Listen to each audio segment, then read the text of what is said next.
আচ্ছা, আজকে আমরা আলোচনা করব অশুদ্ধি সংশোধন বিষয়ে। অশুদ্ধি সংশোধন আমাদের অনেকেরই সমস্যার কারণ, মাথা ব্যথার কারণ। সবথেকে বড় সমস্যা হচ্ছে অশুদ্ধি সংশোধন কি কমন আসে, এই প্রশ্নটার সমাধান নেই। অশুদ্ধি সংশোধন কমন আসে এই চিন্তাভাবনা করাটা একদম ভুল চিন্তাভাবনা। তাহলে কি করব? অশুদ্ধি সংশোধন কি ছেড়ে চলে আসব? না, অশুদ্ধি সংশোধনের সমাধান আছে। তাহলে সেই সমাধান আমাকে করতে হবে। কিভাবে সমাধান করতে হবে? অশুদ্ধির সমাধানের কতকগুলি উপায় আমি এখানে রাখার চেষ্টা করেছি। আজকে আমি যেটা শেখাবো সেটা অশুদ্ধি সংশোধন নয়, অশুদ্ধি সংশোধন কিভাবে করতে হয়। কতগুলো উদাহরণ দিলাম, আলোচনা করলাম তা নয়, তার একটা ব্রড এরিয়া, একটা সিস্টেম, একটা মেথোডোলজি, যে ঠিক কীভাবে আমার চিন্তা ভাবনাটা হবে, চিন্তা ভাবনার প্রক্রিয়াটা কীরকম হবে, প্রত্যেকটা উদাহরণকে আমি কিভাবে বিশ্লেষণ করে অশুদ্ধিগুলো ভাবব, সেই প্রক্রিয়াটাকে আগে আমি দেখাবো। পরে যে অভ্যাস সেটা পরে করব। আমরা সবসময় কী করি, একটা উদাহরণ ধরে সেটাকে অশুদ্ধি করে বেরিয়ে চলে যাই। কিন্তু অশুদ্ধি কিভাবে করতে হয় সেই বিষয়ে আমাদের ভাবনা চিন্তা তুলনামূলকভাবে কম। যারা এক্সপার্ট আছো তাদেরকে বাদ দিয়েই বলছি, 2% থেকে 5% ছেলে মেয়ে খুব ভালো পারে, তাদেরটা বাদ দিয়েই বলছি। বাকি অধিকাংশেরই কিন্তু সমস্যা থাকে। তো আমরা চেষ্টা করব সেই অশুদ্ধি সংশোধনের মেথোডোলজিটাকে আগে ডিকোড করার। ছোটোবেলায় আমরা ভুল হলে রবার দিয়ে, ইরেজার দিয়ে মুছে দিতাম। অশুদ্ধি সংশোধন তো ঠিক তাই নয়। হ্যাঁ, যে কিছু ভুল হলো ইরেজার দিয়ে মুছে দিলাম, জীবনের ভুলগুলো যদি মুছে দেওয়া যেত খুবই ভালো হতো, কিন্তু তা তো হয় না। আমাদেরকে এগিয়ে যেতে হবে। অশুদ্ধি সংশোধন আমাদেরকে শিখতেই হবে, পরীক্ষায় লাগবে, পরীক্ষায় আসবেই আসবে। সুতরাং একে ডিকোড করা খুব খুব বেশি গুরুত্বপূর্ণ, কারণ এই জায়গাগুলিতে ম্যাক্সিমাম ছেলেমেয়ে পারে না।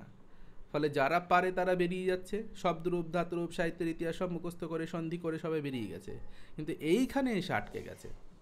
তো তখন কিন্তু আমরা সমস্যায় পড়তে পারি। তাই আমরা চেষ্টা করব যে একে কিভাবে করতে হয় সেটাকে আগে শিখব। একদম সহজ পদ্ধতি থেকে শুরু করব, একদম সরল পদ্ধতি থেকে শুরু করব। অনেকের মনে হতে পারে যে এত সহজ করে বোঝানোর কি আছে, আরও তো অনেক কঠিন কঠিন অশুদ্ধি রয়েছে, সেইগুলো করানো হোক। সেগুলো আমরা শেষের দিকে আসব। আগে প্রথম দিকে একটু সহজ থেকে শুরু করব, মেথোডোলজি থেকে শুরু করব। ধীরে ধীরে ধীরে ধীরে আমরা আমাদের যে জেরক্সটা দেওয়া রয়েছে সেইটা ধরে ধরে আমরা এগোবো। সেখানে 300 মতো উদাহরণ রয়েছে, চেষ্টা করব যতগুলো করা যায়। আচ্ছা, এই পদ্ধতিগুলো আলোচনা আমরা শুরু করি তাহলে অশুদ্ধি সংশোধনের। আচ্ছা, অশুদ্ধি সংশোধনের সমাধান কিভাবে, তার আগে আমাকে জানতে হবে অশুদ্ধি সংশোধন বলতে কি বোঝায়, অশুদ্ধি সংশোধন জিনিসটা কি, তার একটা স্পষ্ট ধারণা চাই আমার। অনেকে করে এসেছো, তবু আমি বলছি একটা স্পষ্ট ধারণা আমি আজকে এখানে বলার চেষ্টা করব। কিভাবে অশুদ্ধি সংশোধন করতে হয় সেই প্রক্রিয়ার কথাও বলবো। আমি গ্রুপে জেরক্সটা দিয়েছি, জেরক্সটা নেই না, জেরক্সটা গ্রুপে আমি দিয়েছি, সবকটা গ্রুপেই দিয়েছি, সবার জন্য দিয়েছি। গ্রুপ চেক করো, গ্রুপে পেয়ে যাবে, না হলে আজকে আমি আবার দিয়ে দেবো, ঠিক আছে? আচ্ছা, নেক্সট, অশুদ্ধি সংশোধন করতে ব্যাকরণের কোন কোন তত্ত্বগুলির জ্ঞান প্রয়োজন, মানে কি কি জানতে হবে, সংস্কৃত গ্রামারের কোন কোন জায়গাগুলোকে আমাকে ভালো করে জানতে হবে অশুদ্ধি করতে গেলে, সেই জায়গাগুলো আমি দেখব। আচ্ছা, এবার যুক্তিসহ অশুদ্ধি সংশোধন কিভাবে করতে হয়, মানে অ্যানালাইসিসটা কিভাবে করতে হয়, সেই যুক্তিগুলো কি কি হতে পারে, সেগুলো আমরা কম বেশি কয়েকটা উদাহরণ দেখব। তারপর বারবার অভ্যাস করতে হবে। 5 নম্বর পয়েন্টটা সব থেকে বেশি গুরুত্বপূর্ণ, যে আমাকে পুনঃ পুনঃ অভ্যাস করতে হবে। অভ্যাস ছাড়া সংস্কৃত ব্যাকরণ আয়ত্ত করা সম্ভব নয়, ভুল হবেই হবে। তাহলে আমরা বারবার অভ্যাস করারও চেষ্টা করব। নেক্সট, তাহলে অশুদ্ধি সংশোধন বলতে কি বোঝায়? অশুদ্ধি সংশোধন বলতে তোমাকে একটা পদ দিয়ে দেবে, একটা সেন্টেন্স দিয়ে দেবে। সেই সেন্টেন্সের মধ্যে কতগুলি পদ থাকবে, সেই পদগুলির মধ্যে নানা রকমের ভুল থাকবে। সেটা ব্যাকরণগত সব ভুল হতে পারে, বানানগত ভুল হতে পারে, অর্থগত, মানে বাক্যের স্ট্রাকচারে সমস্যা রয়েছে এবং বাক্যের স্ট্রাকচার থেকে মানে ঠিকঠাক আসছে না, অর্থ ঠিকঠাক আসছে না, সুতরাং স্ট্রাকচারাল এরর কিছু তো রয়েছে। তো এই ধরনের ভুল আমরা ডিকোড করার চেষ্টা করব। এইগুলো আলোচনা করার কারণ কি? কারণ হলো যখন তুমি কোনো একটা বাক্য দেখছো, দেখার পরে তোমাকে তো ভাবতে হবে এখানে কি ধরনের ভুল রয়েছে, কোন প্রকার ভুল রয়েছে। তো সেই নামটা তো তোমাকে জানতে হবে যে না এখানে শব্দরূপগত ভুল, ধাতুরূপগত, প্রত্যয়গত, সমাসগত। তো সেই ভুলগুলো তোমাকে আইডেন্টিফাই করতে গেলে সেই ভুলগুলোকে আগে চিনতে হবে যে এইকে আমি ভুল বলি, ব্যাকরণের ভুল বলি। সেইগুলোকে আমরা একটা একটা করে দেখব। তার একটা দুটো উদাহরণ আগে আমি দিয়ে দিই। এখানে একটা অশুদ্ধ রূপ দেওয়া রয়েছে, মেয়ে মনে সুখম অস্তি। তোমরা এই বাক্যটা সবসময় বলো মেয়ে মনে সুখম নাস্তি, সব বইতে নাস্তি দিয়ে লেখা থাকে, আমি কখনোই নাস্তি বলি না। মেয়ে মনে সুখম অস্তি সবসময় বলি আমার মনে সুখ আছে। 100 বার বললে মন বুঝে নেবে হ্যাঁ সত্যিই সুখ আছে। তো সবসময় পজিটিভ বলবে, কিছু হলেও ভালো হবে। নেগেটিভ বলার থেকে পজিটিভ বলাটা বেটার। তো যাই হোক, পরীক্ষায় তো আর সবসময় অস্তি দেবে না, নাস্তিও দিতে পারে। তো যাই হোক, মেয়ে মনে সুখম অস্তি, আমার মনে সুখ আছে। এই বাক্যটাতে কি ভুল রয়েছে সকলেই দেখতে পাচ্ছ যে মেয়ে, ময়কারে মেয়ে, এটা বিকল্প রূপ, সংক্ষিপ্ত রূপ। এই বিকল্প সংক্ষিপ্ত রূপগুলো বাক্যের শুরুতে বসে না, শব্দরূপের মধ্যে আমরা দেখেছি যেগুলো বিকল্প রূপ, সেগুলো কখনোই আমরা বাক্যের স্টার্টিংয়ে বসাতে পারবো না। আচ্ছা, সকলে কিন্তু খাতা পেন নিয়ে বসবে, প্রত্যেকে খাতা পেন নিয়ে বসবে, মাস্ট। ব্যাকরণের ক্লাস খাতা পেন ছাড়া হয় না। আর পরে পিডিএফ চেয়ে কিন্তু মাথা খারাপ করবে না। প্রত্যেকটা উদাহরণ খাতায় লিখবে, তার পাশে পাশে কিন্তু একটা একটা শব্দ লিখবে, আর তার পাশে তার যুক্তিগুলো লিখবে। মানে এই বাক্যটা প্রথমে লিখলে মেয়ে মনে সুখমস্তি লিখেছ, লেখার পরে মেয়ে যে পদটায় ভুল রয়েছে সেই পদটা লিখবে, পাশে হ্যাঁ আছে ঠিক আছে খুব ভালো, তার পাশে তার যুক্তিটা লিখবে, মেয়ে কেন ভুল হলো, জানলেও লিখবে না জানলেও লিখবে, অভ্যাস করো। হ্যাঁ, তাহলে মেয়ে হবে না, সংক্ষিপ্ত রূপটা হবে না। তাহলে আমার মনে সুখ রয়েছে, আগে বাংলা মানে করার চেষ্টা করবে। অর্থ কিন্তু খুব গুরুত্বপূর্ণ বিষয়, সংস্কৃত ব্যাকরণে সবসময় অর্থ গুরুত্বপূর্ণ বিষয়। সংস্কৃত ব্যাকরণে কি ভাষা মানেই তার অর্থ তো থাকতেই হবে, তাই না? তাহলে মেয়ে মনে, তাহলে মেয়েটা কি হচ্ছে, ষষ্ঠী বিভক্তি দেখতে পাচ্ছি, তাহলে ষষ্ঠীর বিকল্প রূপ যেটা হয় সেটা লিখবো। তাহলে মম পেলাম একটা শব্দ। এবার মনে, এটা অকারান্ত শব্দ নয়, এটা মনস শব্দ। মনস শব্দের সপ্তমীর এক বচন ওরা করে ফেলেছে মনে, বাচ্চা ছেলে ভুল করে ফেলেছে। তোমাকে ওই ভুলটা ধরে দিতে হবে, এবং শুধু ভুল ধরে দেওয়া নয়, সেটা সঠিক কি হবে সেটাও বলতে হবে। আমরা সাধারণত কি করি, সামনের লোকটার ভুল ধরে দিই, এই তুই এটা ভুল করেছিস, কিন্তু ভুলটা যে সঠিক কি হবে তাকে গাইডেন্স দেওয়াটা আমাদের কাজ। তো আমাদেরও ভাবতে হবে এইভাবেই, যে তোমাকে যে উদাহরণটা দেওয়া আছে, কোনো বাচ্চা ছেলে ভুল করেছে, তোমাকে ভুলটা ধরতে দেওয়া হয়েছে, এই সাইকোলজিটাকে তোমাকে আনতে হবে। তো মনেটা কি হচ্ছে, মনসি হয়ে যাচ্ছে, মনস শব্দ, দুটো ভুল পেলাম।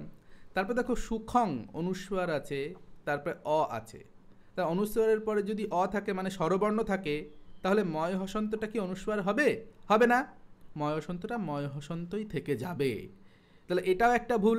তাহলে দেখো দুটো ভুল পেয়ে গেছি মানে আর ভুল নেই, এই কথাটা কিন্তু ঠিক নয়। সব সময়, অনেক সময় আমরা ভাবি যে একটা বাক্যে দুটোই ভুল থাকবে, তার বেশি থাকবে না।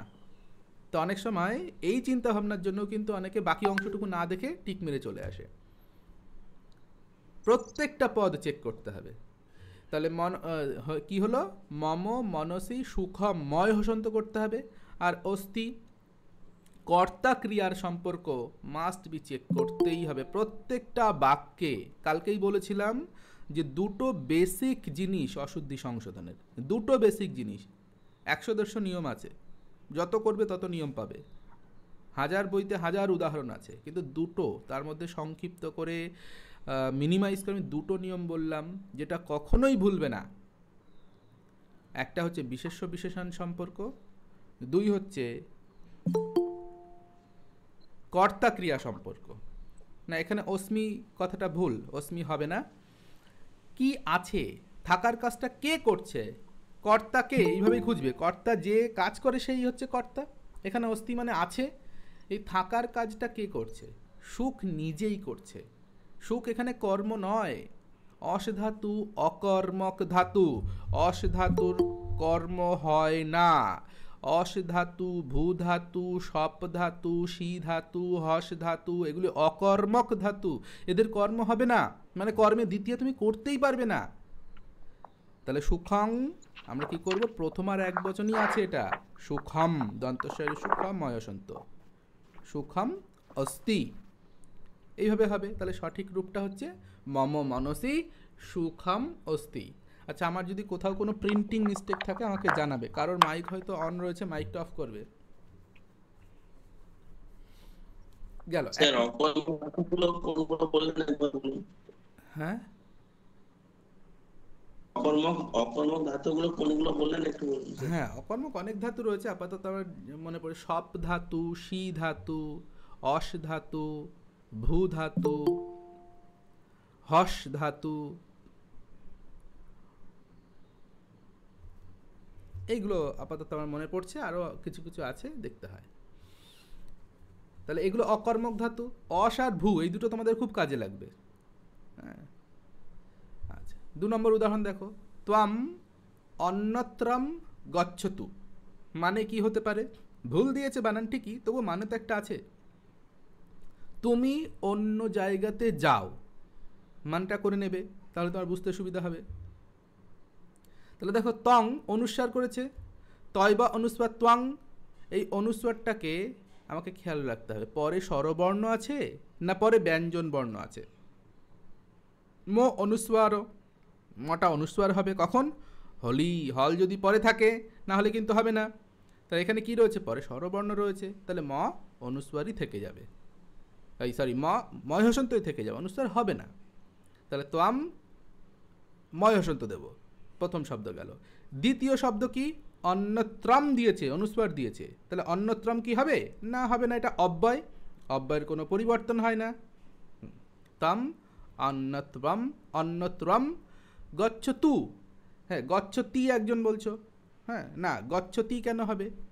তুমি অন্য জায়গাতে যাও, মধ্যম পুরুষে করেছে, তোমার অন্য জায়গাতে যাওয়া উচিত, তোমার অন্য জায়গাতে যাওয়া উচিত। তাহলে এটা কি হতে পারে? তু কি হতে পারে? তম কি প্রথম পুরুষ?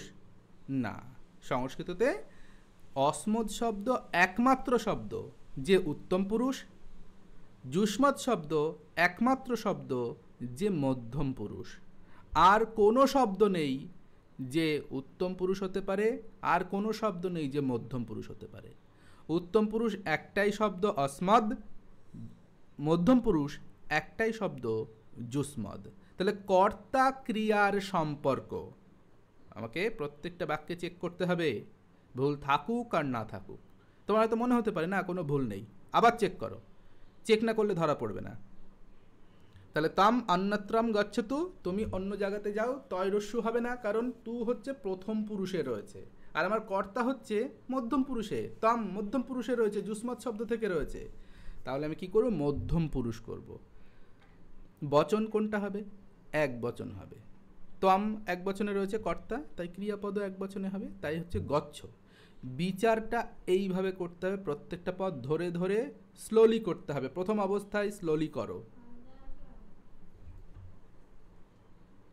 দাদা, হ্যাঁ, বলছি অসমত একমাত্র উত্তর পুরুষে ব্যবহার করা হয়, হ্যাঁ, আর যুষ্মৎ মধ্যম পুরুষে, হ্যাঁ, সব জায়গাতে? একদম। আচ্ছা, অসমত মানে আমি, আমি সবসময় উত্তম, এটা মনে রাখবে। আমি উত্তম, আই অ্যাম দ্য বেস্ট, আমি সবার থেকে ভালো, তাহলে আমি উত্তম। বাংলাতে যদি ভেবে বলি আমি উত্তম, তার মানে আমি উত্তম পুরুষ, ব্যাস গেল। তুমি মধ্যম, তুমি আমার সামনে আছো, তুমি আমার থেকে ভালো নাও, তুমি মধ্যম। তা তুমি মধ্যম যদি হয় তুমি মধ্যম পুরুষ, আমি উত্তম, তুমি মধ্যম, আর কিছু লাগবে না পুরুষ জানার জন্য সংস্কৃতের। এতে ওভার কনফিডেন্স অনেক সময় হয়ে যায়, কিন্তু তাও বলাটা বেটার, কনফিডেন্স থাকাটাও জরুরি। নেক্সট, কিভাবে অশুদ্ধি সংশোধন করব, মানে থিঙ্কিং প্রসেসটা তোমার কি হবে? আমি থিঙ্কিং প্রসেসটার উপরে বেশি গুরুত্ব দিচ্ছি। আমি প্র্যাকটিসের গুরুত্ব পরে, আগে আমাকে ওয়েটা জানতে হবে, রোড ম্যাপটা তৈরি করতে হবে। তারপর আমি দৌড়াবো। তাহলে আমি কী করবো? প্রত্যেকটা পদ ধরে ধরে বিচার করতে হবে, প্রত্যেকটা পদ ধরে ধরে বিচার করতে হবে। একটা বাক্যে 4টে থেকে 5টা পদ দিয়ে তোমায় অশুদ্ধি দেবে, তো 4টে থেকে 5টা পদ তুমি 2টো ভুল পেয়ে গেছো, তুমি ভাবছো আর কোনো ভুল নেই, আর করার দরকার নেই। না, প্রত্যেকটা পদ ধরে ধরে বিচার করতে হবে। আর কি করব? যখন বিচার করব, কি বিচার করব এই প্রশ্ন আসে, কি দেখবো এর ভিতরে, কি ভুল খুঁজবো? হ্যাঁ, ক্লাস করলে মাইন্ড ফ্রেশ হয়ে যায়। হ্যাঁ, দরকার আছে, সবাই এখন টেনশনে আছো, জীবনে এনজয়মেন্টটাও দরকার, পড়াশোনার মধ্যেও এনজয়মেন্ট খোঁজা যায় এবং তাতে পড়াশোনাটা আরও ভালো হয়। পড়াশোনাটাকে ভালোবাসতে হবে, যে কাজটা করছো সেই কাজটাকে ভালোবাসবে, দেবে কাজটা অনেক ইজি হয়ে যাবে, অনেক বেশি অ্যাকসেপ্ট করতে পারবে জিনিসটাকে, সেও তোমার সঙ্গে থাকবে বেশি দিন, মানে পড়াশোনাটা তোমার মস্তিষ্কে থাকবে।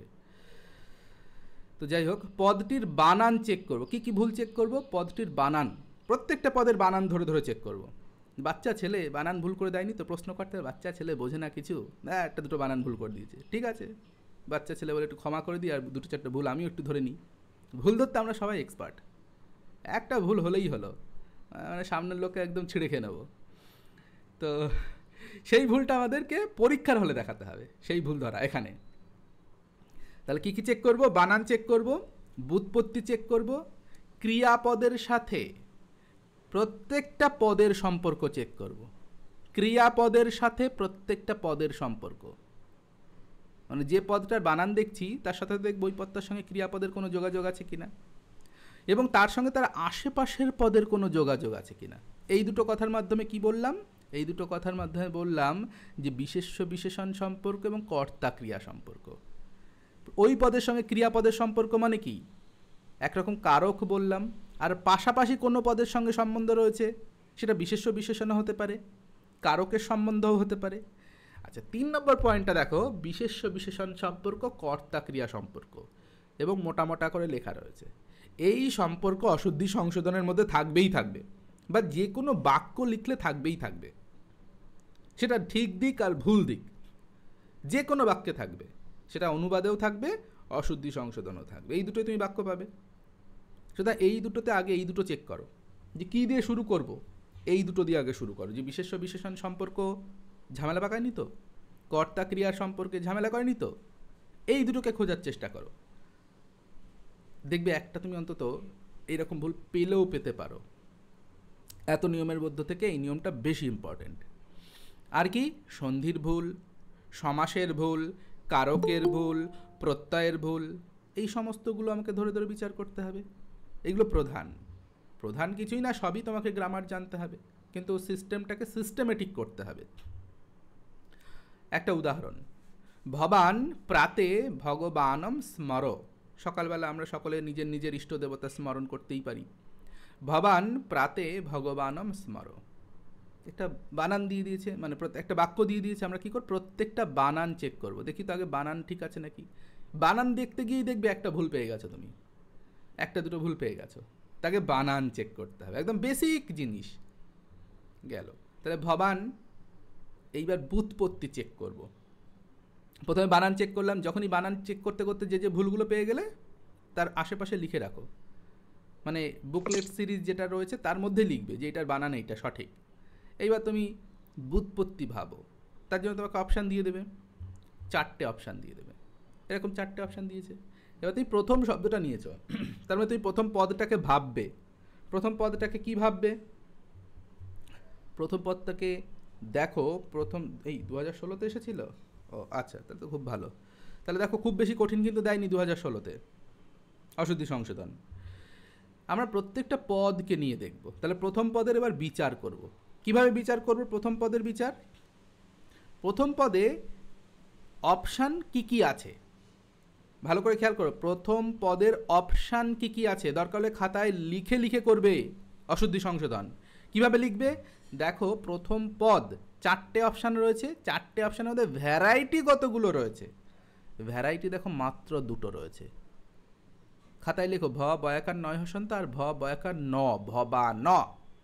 এবার যখনই তুমি পেলে ভ বা ন পেলে ভ বয়াকার ন এই বানানটা যখনই দেখছো তখন তুমি এবার কি করবে, যে ভবান তো ভবৎ শব্দের প্রথম আর এক বচন, নয় হসন্ত হবে, তাহলে যেখানে যেখানে নয় হসন্ত নেই একটা শব্দ ভুল পেয়েছো মানে সেটা পুরোটাই ভুল আছে, দিলে দুটো কেটে এইভাবে একদম পাশে ক্রস দিয়ে কেটে দিলে, যে এইগুলো অশুদ্ধি, এগুলো ভুল, অশুদ্ধ রূপ, এগুলো সঠিক নয়, দুটো অপশান অটোমেটিক কেটে গেল একটা শব্দ বিচার করাতে। দ্বিতীয় শব্দ কি, প্রাতে, এই যে প্রশ্নের মধ্যে যেটা রয়েছে সেটা বলছি, প্রাতে এর কি কি ভ্যারাইটি রয়েছে দেখো, প্রাতৌ, প্রাতে, প্রাতরি, প্রাতঃ, এইভাবে চারটে আমি লিখবো, এটা সহজ, এটা না লিখলেও চলে, কিন্তু আমি লিখে লিখে প্র্যাকটিস করলে সুবিধা হবে। চারটে রূপ রয়েছে, চারটে রূপের মধ্যে কোনটা সঠিক, প্রাতঃ অব্যয়, তাহলে কোনটা ঠিক দেখো, প্রাতঃ অব্যয় ঠিক, এইটা ভুল, তার মানে এই অপশানটাও ভুল গেল, তিনটে অপশানই দেখো আমার বাদ হয়ে গেল, এই একটা অটোমেটিক পড়ে রয়েছে। আমি কি করলাম, মাত্র দুটো শব্দ বিচার করেছি, আমি কিন্তু সব শব্দ বিচার করিনি, উত্তর বেরিয়ে গেল। এইটা হচ্ছে অপশান টেস্ট, এই হচ্ছে অপশান টেস্টের মজা, বুঝতে পারছো? তোমাকে অপশান ধরে ধরে এগোতে হবে, তোমাকে কিন্তু পুরোটা বিচার করতে হয়নি, এখনও বাকি দুটো শব্দ পড়ে রয়েছে, তার মধ্যেও ভুল রয়েছে। যাই হোক, আমরা তবুও তৃতীয় শব্দ বিচার করব, তাহলে এই সিস্টেমেই করবে, কিন্তু খাতা পেন দিয়ে করবে, পেন্সিল দিয়ে করবে, পেন দিয়ে না পেন্সিল দিয়েই করবে প্রশ্নের মধ্যে, তাহলে তুমি ইরেজ করতে সুবিধা হবে।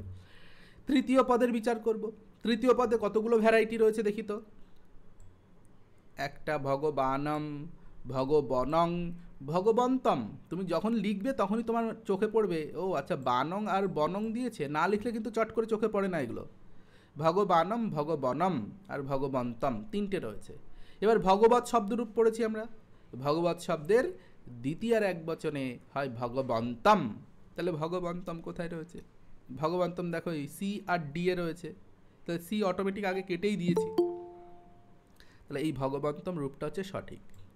স্মরতু ঠিক আছে, স্মৃধাতু, লোট লকার, তু প্রথম পুরুষ এক বচন, স্মরণ করো। এইবার অনেকের প্রশ্ন হতে পারে যে স্যার কী করে ঠিক রয়েছে, স্মৃ ধাতুর যদি প্রয়োগ থাকে তাহলে অধিগর্থ দয়সাং কর্মণি, একটা সূত্র পড়েছিলে,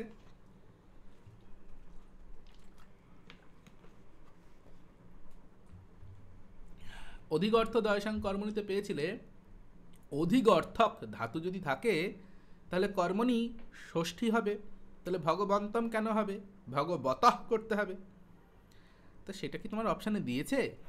প্রথম কথা, অপশানে কি দিয়েছে? দেয়নি, তা যা দেয়নি সেটা যদি মাথা খারাপ করছো কেন, ভগবান তোমাকে গুনে গুনে দেখা গেলো 10টা তোমাকে সমস্যা দিয়ে রেখেছে, তুমি পড়ে আছো আর একটা লোকের 11 নম্বর সমস্যা হয়েছে, সেটা নিজের ঘাড়ে টেনে নিয়ে তুমি 11 নম্বর সমস্যা নিয়ে মারামারি করছো, ওটা তোমায় দেয়নি, নিজের আগে 10খানা সমস্যা তুমি সমাধান করো, তারপর আরেকটা লোকের বাইরের সমস্যা নিজের ঘাড়ে টেনে আনবে পরে সেটা, তো যা দেয়নি সেটা নিয়ে আমি কেন চিন্তা করব?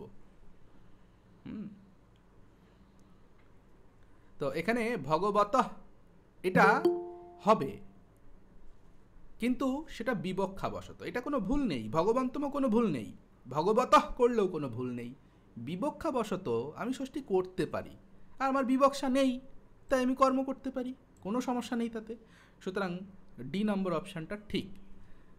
তাহলে এইভাবে আমরা প্রত্যেকটা পদের বিচার করব, বানান, ব্যুৎপত্তি, কারক, প্রত্যয়, যা যা আমি জানি, আমার টোটাল নলেজ, এতদিন যা যা শিখেছ তার অ্যাপ্লিকেশানই হচ্ছে অশুদ্ধি সংশোধন, অ্যাপ্লাইড নলেজ, এতদিন পড়েছ, বুঝেছ, মানে নলেজ অ্যাকোয়ার করেছো, আন্ডারস্ট্যান্ডিং লেভেল গ্রোথ করেছো।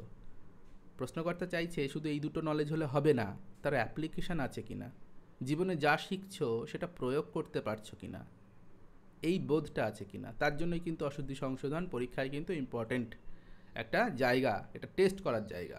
তাহলে এইভাবে আমরা বিচারটা করব, উদাহরণটা সহজ ছিল, সকলেই জানো, সকলেই উদাহরণ একবারে একদম রাইট করে দিতে, কিন্তু কি প্রক্রিয়াতে করব সেই প্রক্রিয়াটা একবার আমি ঝালিয়ে দিলাম।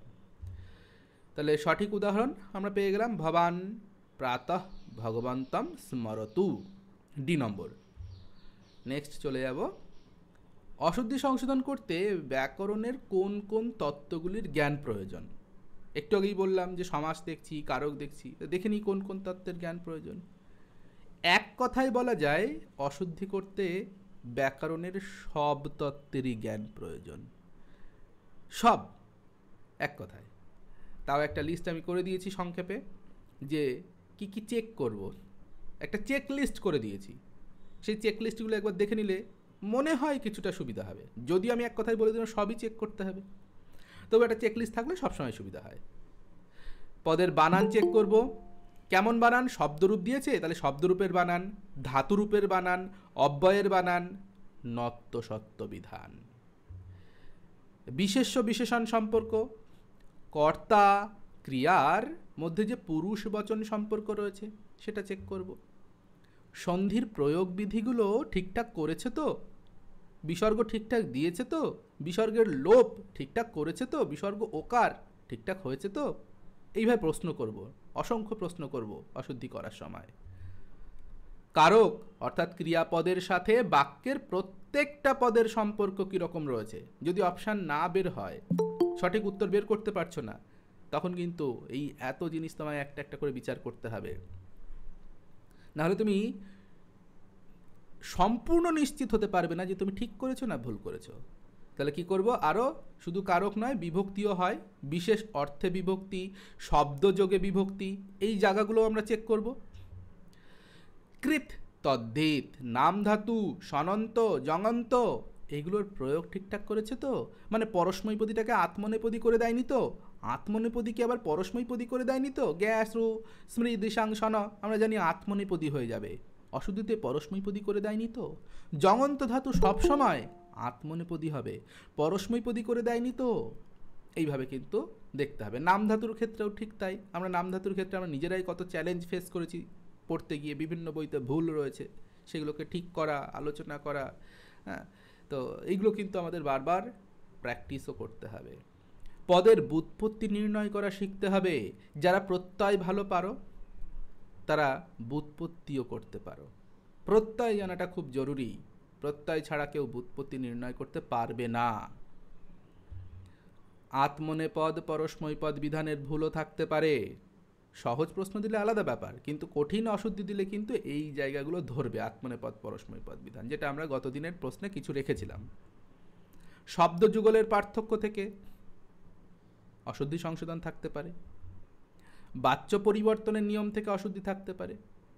বাচ্য পরিবর্তনটা আমি করাইনি, তার কারণ কি সিলেবাসে ডাইরেক্টলি লেখা নেই, তাই যদি সময় পাই একটা ক্লাস দেব। সমাস ইত্যাদি সম্পর্কে জানতে হবে, মানে আর কিছু খুচরো নিয়ম রয়েছে, সে ছোটো ছোটো কিছু নিয়ম রয়েছে, স্পেশাল নিয়ম, সেগুলোকে আমাকে জানতে হবে। তো এই এতগুলো নিয়ম আমাকে জানতে হবে, এই জন্য আমি এক কথায় প্রথমেই বললাম যে ব্যাকরণের সব নিয়ম জানতে হবে, এবং সেগুলোকে প্রত্যেকটা অশুদ্ধির পাশে পাশে লিখে লিখে করতে হবে। সব বইতে, অনেক বইতে লেখাই রয়েছে, সেই লেখা পড়ে কিন্তু সব কাজ হবে না, যতক্ষণ নিজে না লিখবে, নিজে না করবে, ততক্ষণ কিন্তু মনে থাকবে না। এতদিন সবাই পড়েছো, অনেক কিছু পড়েছো, সব কিন্তু মনে থাকবে না। যারা লিখে লিখে করেছো তাদেরই দেখবে বেশি মনে রয়েছে। তাহলে সেই লেখা, এগুলো হচ্ছে যুক্তি, সেই যুক্তি সহ অশুদ্ধি সংশোধন তোমাকে অভ্যাস করতেই হবে, লিখে লিখে করতেই হবে। বাকিগুলো তুমি রিডিং পড়ো, মুখস্থ করো, না দেখে বলো হয়ে যাবে। এটাকে তুমি রিডিং পড়ো, মুখস্থ করো, না দেখে বলো হবে না, তোমাকে খাতায় লিখতে হবে, অ্যানালাইসিস করতে হবে। তো আমরা একটা একটা করে দেখি কি ধরনের ভুল আমাদের দিয়ে থাকে। শব্দরূপ থেকে অশুদ্ধি সংশোধন হতে পারে। কীরকম অশুদ্ধি হতে পারে কয়েকটা উদাহরণ দিয়ে আমরা একটু দেখব। প্রথম উদাহরণ দেওয়া রয়েছে, অস্মিন বিপদে ভগবান এব শরণঃ। অস্মিন বিপদে ভগবান এব শরণঃ, এইভাবে দেওয়া রয়েছে। এইবার তুমি প্রথমে বানান চেক করো, দেখো তো কোথাও কোনো ভুল পেয়েছো কিনা, অলরেডি পেয়ে গেছো। এইবার তুমি ব্যুৎপত্তি আসো একটা একটা করে। অস্মিন, অস্মিন মানে এই, ইদম শব্দ, পুংলিঙ্গ, সপ্তমী একবচন, একদম লিখবে খাতায়, কিন্তু এইভাবে লিখবে, যা মনে পড়বে সব লিখবে। অস্মিন পুংলিঙ্গ সপ্তমী একবচন। এখন সময়ের বিচার করবে না, সময়ের বিচার পরীক্ষার হলে হয়, প্র্যাকটিসের সময় সময়ের বিচার হয় না। তাহলে অস্মিন লিখলাম পুংলিঙ্গ। এইবার বিপদ শব্দ, তুমি বলছো বিপদ, বয়রসী পদ, দয় হসন্ত। বিপদ শব্দের সপ্তমীর একবচন কি বিপদে হয়? বিপদ শব্দ কি অকারান্ত শব্দ? না তো, বিপদ শব্দ, শেষে হসন্ত রয়েছে। ব্যঞ্জনান্ত শব্দ, ব্যঞ্জনান্ত শব্দে সপ্তমীর এক বচনে একার কি করে হবে? আমি একটা সহজ নিয়ম বলেছিলাম, আ এ অ অ ই, মানে তৃতীয়ার এক বচন, চতুর্থীর এক বচন, পঞ্চমীর এক বচন, ষষ্ঠীর এক বচন, সপ্তমীর এক বচন, সব ব্যঞ্জনান্ত শব্দ হয়ে যাবে আ এ অ অ ই। তাহলে ই যুক্ত করতে হবে, বিপদ শব্দে ই যুক্ত করলে হবে বিপদী। তাহলে বিপদী, প্রথম ভুলটা পেলাম বানান ধরতে গিয়ে। এক। দুই হচ্ছে বিপদ শব্দ স্ত্রীলিঙ্গবাচক শব্দ, বিপদ শব্দ স্ত্রীলিঙ্গবাচক শব্দ, আর এই অস্মিন শব্দ করেছে পুংলিঙ্গে করেছে, এই জন্য লিখতে বলেছিলাম। যখনই তুমি লিখবে তখনই তোমার ধরা পড়বে, কারণ না লিখলে কি হবে, তুমি পরের শব্দ বিচার করতে করতে আগের শব্দ ব্রেন থেকে আউট হয়ে যাবে, যে আগের শব্দটা কি ছিল। যেই দেখো লিখেছো যে আগেরটা পুংলিঙ্গ, এটা স্ত্রীলিঙ্গ, এবং দুটো দেখো বিশেষ্য বিশেষণ সম্পর্ক রয়েছে। তাহলে বিপদ শব্দ স্ত্রীলিঙ্গ আর তার বিশেষণ হচ্ছে পুংলিঙ্গ। আমরা কি করব, বিশেষণটাকে পরিবর্তন করব। ইদম শব্দ বিশেষণ, এই বিশেষণটাকে আমি স্ত্রীলিঙ্গে করব। তাহলে অস্মিনটাকে স্ত্রীলিঙ্গটাকে চেঞ্জ করব, বিভক্তি বচন কিন্তু একই থাকবে, বিশেষ্যের বিভক্তি বচন যা, এরও বিভক্তি বচন তাই করতে হবে। তাহলে কি হবে, অস্যাম। হ্যাঁ, অস্যাম, ইদম শব্দের সপ্তমীর এক বচন হচ্ছে অস্যাম, বিপদী, দুটো শব্দ ঠিক হলো। এইভাবে একটা একটা শব্দ ধরে ধরে এগোবো। ভগবান এব স্মরণা, তাহলে ভগবানই স্মরণ। আচ্ছা, আগে স্মরণ শব্দটা করে নিই। হ্যাঁ, স্মরণ শব্দটা আগে করে নিই। স্মরণ শব্দটা হচ্ছে অজহলিঙ্গ বিশেষণ, নিত্য ক্লিবলিঙ্গ শব্দ, এরা নিজেদের লিঙ্গ পরিবর্তন করে না। অজহত ন জহাতি, জহাতি মানে ত্যাগ করা। তাহলে যে নিজের লিঙ্গ কখনোই ত্যাগ করে না তাকে অজহলিঙ্গ বলে। কীরকম ব্যাপার, যেমন ধরো রাম বনম গতঃ, তুমি বললে গম প্লাস ত করে গত বিসর্গ দিলে, রাম অনুসারে করলে। আবার যখন হচ্ছে সীতা বনম গতঃ, তাহলে কি ঠিক হবে না, তখন সীতা গতা করতে হবে। আবার ফলম পতিতম, ফলম পতিতা পতিতঃ করলে তো হবে না। তাহলে দেখো লিঙ্গ চেঞ্জ হচ্ছে, তার পাশে কে রয়েছে সেটা অনুসারে। পক্কম ফলম চেঞ্জ হয়ে গেল, পক্কানি ফলানি চেঞ্জ হয়ে গেল, বিভক্তি বচন চেঞ্জ হয়ে গেল।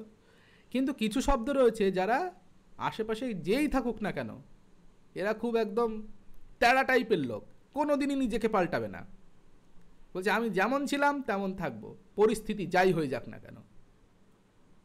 এটা একদমই ফ্লেক্সিবল নয়। তাহলে শরণম, কারণম, আস্পদম, কিছু কিছু এরকম শব্দ রয়েছে যারা অজহলিঙ্গ বিশেষণ। এবার ব্যাকরণ কৌমুদিটা খুলবে, যে কোনো ব্যাকরণ কৌমুদি, একদম প্রথম দেখবে 3-4 চ্যাপ্টারের মধ্যেই এই অজহলিঙ্গ বিশেষণ কথাটা পেয়ে যাবে। এবার তুমি একটা লিস্ট করো যে কোন কোন শব্দগুলি অজহলিঙ্গ বিশেষণ। তাহলে স্মরণ শব্দটা কি যাচ্ছে, স্মরণম করতে হবে, কারণম করতে হবে, আস্পদম করতে হবে, নিদানম করতে হবে। এইগুলো সবসময় যেমন আছে তেমনই থাকবে। শ্রীহরি শরণম কখনো পেয়েছো, শ্রীহরি শরণ পাওনি। শ্রীহরি পুংলিঙ্গ, স্মরণ ক্লিবলিঙ্গ, কারণ স্মরণ শব্দটা এই রকমই, ও অজহলিঙ্গ বিশেষণ। তাহলে এটা আমরা পেয়ে গেলাম। আচ্ছা, আর কি থাকলো, ভগবান যুক্ত এব, সন্ধি হয়েছে, ভগবান যুক্ত এব, সন্ধি হয়েছে মানে সন্ধিটাকে আমায় চেক করতে হবে।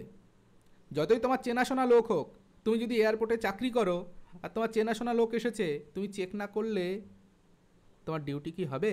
তোমার ডিউটি করতেই হবে, তোমাকে চেক করতে হবে। যতই চেনাশোনা থাকুক, যতই তুমি জানো এটা ঠিক আছে, তাও একবার চেক করতে হবে। তাহলে ভগবান কোথার থেকে এসেছে, ভগবান কোথার থেকে এসেছে না, ভগবান শব্দটা কোথার থেকে এসেছে, ভগবান পদটি কোথার থেকে এসেছে। তাহলে ভগবান পদটি এসেছে ভগবত পদ থেকে। ভগবত শব্দের প্রথম আর এক বচন ভগবান যদি পুংলিঙ্গে করি, তার সঙ্গে এব, তাহলে ভগবান নয় নয় একার ব হবে না তো। কারণ অনেক সময় দেখেছি হসনযুক্ত আগত, হসন না আগত, নয় নয় হয়ে গিয়েছে। তো এখানে কি নয় নয় হবে? না, হবে না। কেন হবে না? তার কারণ হচ্ছে তার আগে, নয়ের আগে কি রয়েছে, হ্রস্বস্বর না দীর্ঘস্বর? দীর্ঘস্বর রয়েছে। তাহলে আগে দীর্ঘস্বর থাকলে নটা আর দ্বিত্ব হবে না। হসন যুক্ত আগত, এখানে আগে হ্রস্বস্বর ছিল বলেই দ্বিত্ব হয়েছিল। তো এইভাবে সন্ধিটাও কিন্তু তোমাকে চেক করতে হবে। জানা জিনিস চোখে দেখলে মনে হচ্ছে জানা, তবু একবার ভাবি তো, যুক্তি দিয়ে দেখি তো, করতে হবে। 2 নম্বর উদাহরণ, অশুদ্ধ রূপ দেওয়া রয়েছে বালক স্বাদুম অন্নং ভুনক্তি। স্যার বালকটি, বলছি ওসমিনটা ওসটাং কি জন্য হলো একবার বলবেন? হ্যাঁ ওসমিনটা ওসওয়াং কি জন্য করলাম? আমি বললাম তো, প্রথমেই বললাম, আর একবার বলছি, বিপদ শব্দ স্ত্রীলিঙ্গবাচক শব্দ, লিখে লিখে করতে হবে, অবশ্যই খাতা পেন নিয়ে বসো। বিপদ শব্দ স্ত্রীলিঙ্গবাচক শব্দ, বিপদ, আপদ, সম্পদ, এগুলো স্ত্রীলিঙ্গবাচক শব্দ। তাহলে তার বিশেষণ কি হবে? নিশ্চয়ই পুংলিঙ্গে হবে না। তুমি বলতে পারবে সুন্দরী বালক, কখনো বলো সুন্দরী বালক যাচ্ছে? কখনোই বলতে পারবে না। সুন্দরী বালিকা, আর যদি বালিকাকে বলো একটা পুংলিঙ্গবাচক শব্দ দিয়ে, তাহলেও ঠিক হবে না, সংস্কৃত তো একদমই হবে না। তাহলে কি করতে হবে? বিশেষ্য বিশেষণটাকে চেক করতে হবে। চেক করতে গিয়ে দেখলাম অস্মিনটা পুংলিঙ্গে আছে, ইদম শব্দ পুংলিঙ্গ সপ্তমীর একবচন, আর বিপদ শব্দ হচ্ছে স্ত্রীলিঙ্গ সপ্তমীর একবচন। তাহলে আমাকে কী করতে হবে? বিশেষ্যের যে লিঙ্গ, যে বিভক্তি, যে বচন হয়, বিশেষণেরও সেই লিঙ্গ, সেই বিভক্তি, সেই বচন হবে। আমরা ইদম শব্দটাকে পরিবর্তন করব, লিঙ্গটাকে পরিবর্তন করব, স্ত্রীলিঙ্গে করে দেব। স্ত্রীলিঙ্গে সপ্তমীর একবচন হয় অস্যাম। তুমি লিখে রাখো, ইদম স্ত্রীলিঙ্গ সপ্তমীর একবচন অস্যাম। এবার ইদম শব্দ বের করবে বাড়িতে, বের করে ইদম শব্দটা পড়বে, তাহলেই বুঝতে পারবে আরো ভালো করে। 2 নম্বর, বালকটি স্বাদুম, বালকঃ স্বাদুং অন্নং ভুনক্তি। বালকটি স্বাদু অন্ন ভোজন করছে, এইরকম মানে এখান থেকে মোটামুটি পাওয়া যাচ্ছে। কিন্তু এরকম মানে করতে গিয়ে দেখলাম যে অনেক কিছু ভুল করে ফেলেছে। কীরকম ভুল রয়েছে? একটা একটা শব্দ ধরে আসি। বালকঃ প্রথম শব্দ, আমরা তাড়াহুড়ো করব না, কিন্তু কিছু কিছু জায়গাতে একদম তাড়াহুড়া করবে না, তাতে ভুল হয়ে যাবে। বালকঃ প্রথম আর একবচন করেছে, একজন বালক, কোনো সমস্যা নেই, বানানো ঠিকঠাক রয়েছে, বিভক্তি বচনও ঠিকঠাক রয়েছে। স্বাদুম অন্নম, বিশেষ্য বিশেষণ সম্পর্ক রয়েছে, চোখ কান খাড়া হয়ে যাবে। বিশেষ্য বিশেষণ সম্পর্ক মানেই কিন্তু ওর মধ্যে একটা ঘাপলা আছে, একটা ভুল আছে, থাকতে পারে, আছে মানে থাকতে পারে। তাহলে অন্ন শব্দ ক্লিবলিঙ্গ শব্দ, বা কি ভোজন করছে সেই হিসাবে কর্ম, তাহলে এখানেই বলতে পারি কর্মে দ্বিতীয়ার একবচন আছে। কি ভোজন করছে, এটা ভোজন করা অর্থেই ধরে নিচ্ছি, পরে আসছে এটা সঠিকটা কি। দ্বিতীয়ার একবচন হয়েছে, তাহলে স্বাদুমটাকেও দ্বিতীয়ার একবচনই করতে হবে। এবার তোমার মনে তো হ্যাঁ তাই তো, সাধু দ্বিতীয়ার একবচনে সাধুম হয়, তাহলে স্বাদু দ্বিতীয়ার একবচন স্বাদুম হবে না, এটা ক্লিবলিঙ্গ। ক্লিবলিঙ্গে দ্বিতীয়ার একবচনে মূল শব্দটাই থাকে, স্বাদু স্বাদুই থাকে, মধু শব্দের মতো। তাহলে মধু শব্দটাকে ভালো করে পড়তে হবে, মধু, বাড়ি, অক্ষী, এগুলো ক্লিবলিঙ্গ, স্বরান্ত ক্লিবলিঙ্গ। তাহলে এখানে এই অনুস্বারটা হবে না। তাহলে আরেকটা ভুল পেলাম, অন্নং অনুস্বার ঠিকঠাকই রয়েছে, পরে ব্যঞ্জন বর্ণ রয়েছে, মানে এখানে সন্ধি হয়েছে, সন্ধিটাকে চেক করলাম, বাকি জায়গাগুলো তো দেখা যাচ্ছে সন্ধি, সমস্যা নেই। আর এই যে ভুনক্তি পরস্মৈ পদী দিয়েছে, আমরা পড়েছি ভুজ অন অবনে, একটি সূত্র পড়েছি, ভুজ ধাতু অন অবন মানে রক্ষা, রক্ষা ভিন্ন অর্থে আত্মনেপদী, কিন্তু এখানে ভুনক্তি দিয়েছে রক্ষা অর্থে দিয়েছে, ভুনক্তি মানে রক্ষা করছে। তাহলে বালকটি সাধু অন্ন রক্ষা করছে, এই কথাটা ততটা বোধহয় সঠিক নয়। বালকটি সাধু অন্ন খাচ্ছে, মিষ্টান্ন খাচ্ছে, এইটা বেশি গুরুত্বপূর্ণ। এবার তুমি যদি বলো হ্যাঁ বালককে দায়িত্ব দেওয়া হয়েছে ওই পায়েসগুলি রক্ষা করার জন্য, তাহলে আমার কিছু বলার থাকবে না। এবার তখন আমি অপশান দেখব যে অপশানে কী কী রয়েছে।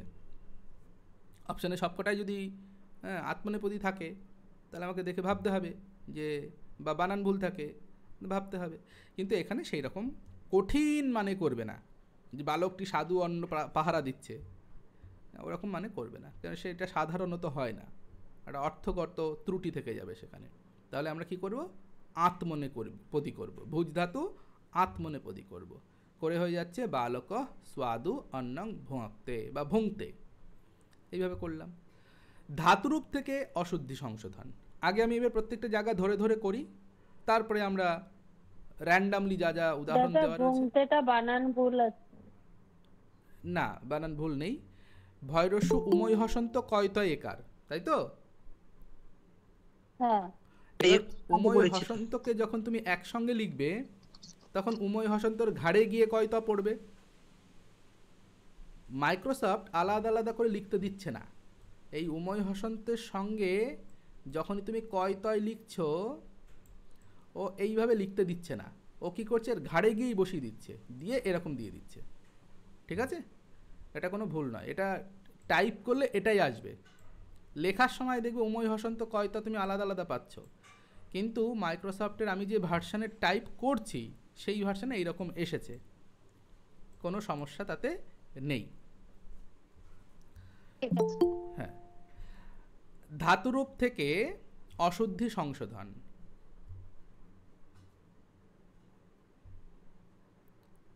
ধাতুরূপ থেকে কি কি অশুদ্ধি সংশোধন রয়েছে দেখি কিভাবে হতে পারে। অবশ্যই বানানগত।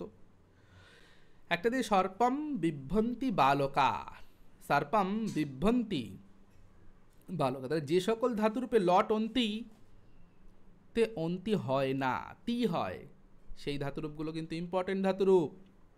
মাথায় রাখবে, একটা নিয়ম বললাম, তো পড়ার সময় খেয়াল করবে কোথায় লট অন্তি আছে কোথায় লট অন্তি নেই। তাহলে সাপকে ভয় পাচ্ছে বালকরা, বালকা বহু বচনে রয়েছে। প্রথম হচ্ছে সর্পম বিভ্রন্তি। আমরা জানি ভি ধাতুর যদি প্রয়োগ থাকে ভিত্রার্থানাং ভয় হেতু, এই সূত্র অনুসারে আমাকে অপাদান কারক করতে হবে, যেটা ভয়ের হেতু সেটাকে। তাহলে এখানে ভয়ের হেতু কে? সর্প ভয়ের হেতু, কিন্তু করে ফেলেছে কি? কর্ম করেছে। আমরা কি করব? একে অপাদান কারক করব। তাহলে সর্পটাকে করব অপাদান। এবার প্রশ্ন হচ্ছে বচন কি হবে? ওপরেরটায় কি বচন ছিল? এক বচন ছিল। এবার লেখো দ্বিতীয়ার এক বচন। আমরা কি করব? বচনটাকে চেঞ্জ করব না কিন্তু কখনোই, আমরা পঞ্চমীর এক বচন করব। অনেক সময় অপশানে দেখবে বচনটা চেঞ্জ করে একটা অপশান দিয়েছে, একের জায়গায় 3 দিয়ে দিয়েছে।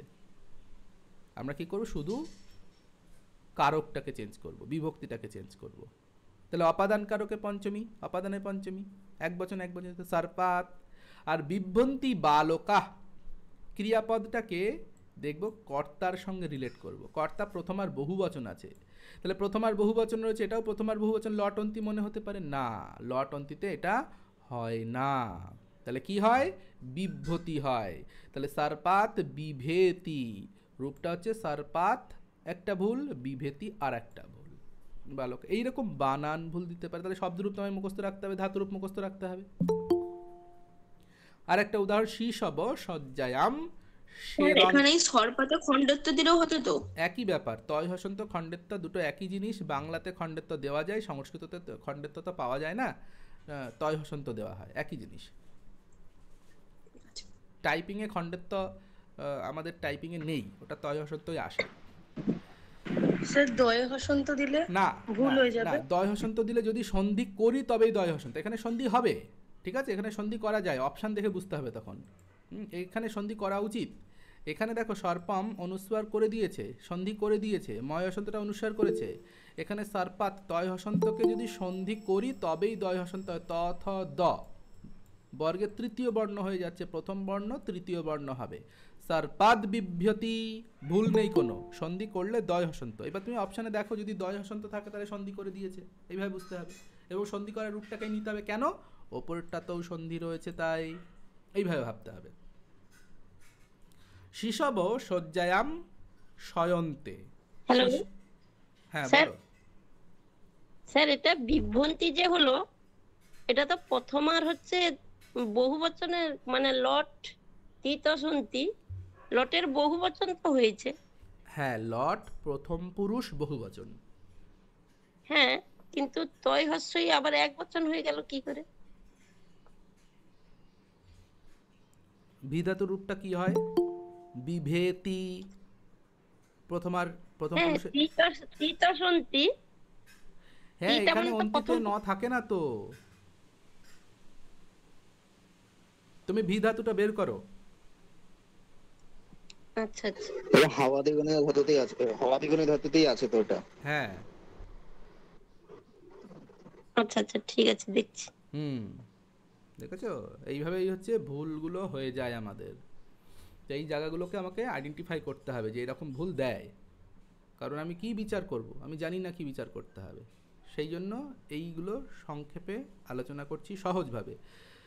তাহলে তুমি আজকেই খুলবে ভিধাতু, ভিধাতু খুলে বের করো, হ্যাঁ স্যার। এখনই বের করো, পড়তে পড়তেই বের করো, আমরা এগিয়ে যাই। তারপরে যদি দেখো আমি ভুল বলেছি আমাকে জানাবে, ঠিক আছে? তুমি খুলবে ভি ধাতু লট প্রথম পুরুষ বহুবচন। আচ্ছা, নিশ্চয়ই হাতের কাছে বই আছে। হ্যাঁ স্যার আছে।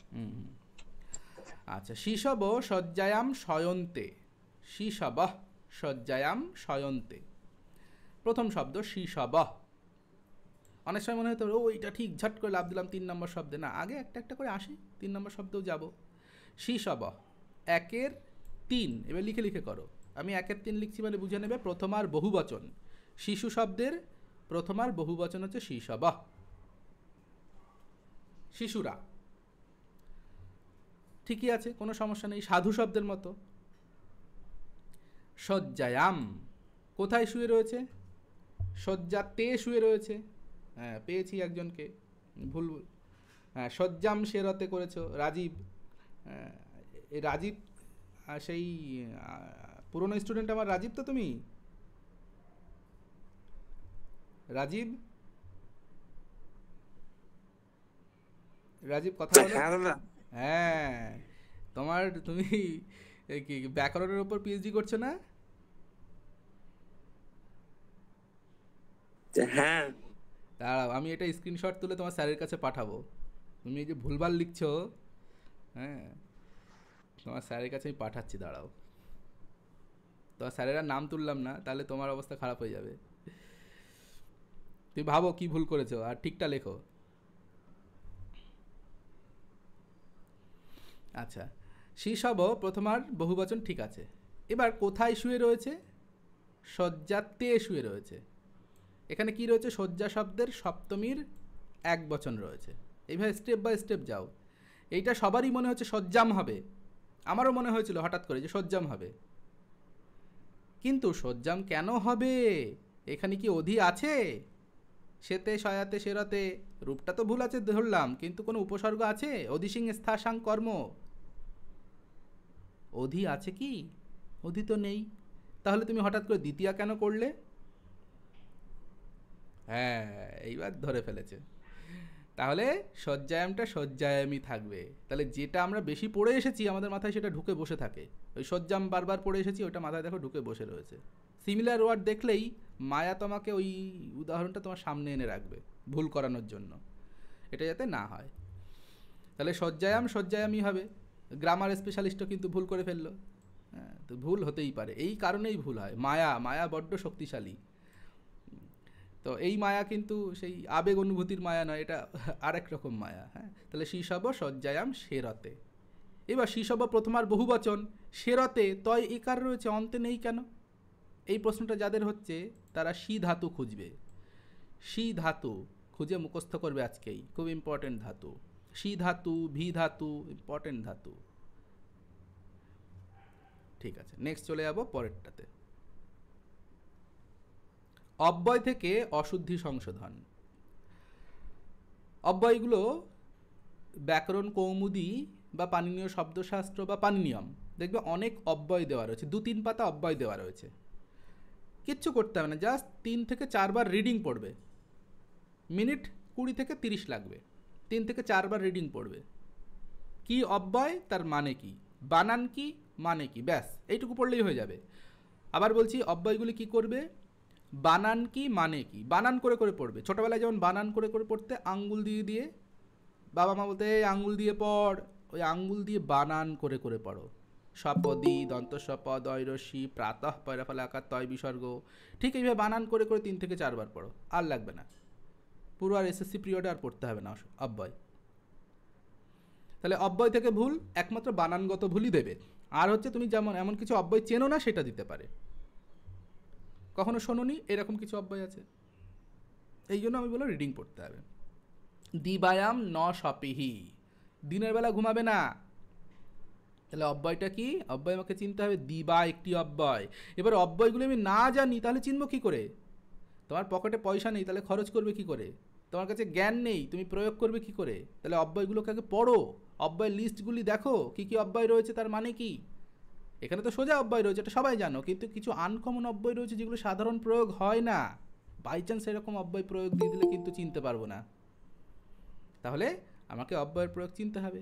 তাহলে দিবা হয়ে গেল, দিবা ন সপেহি।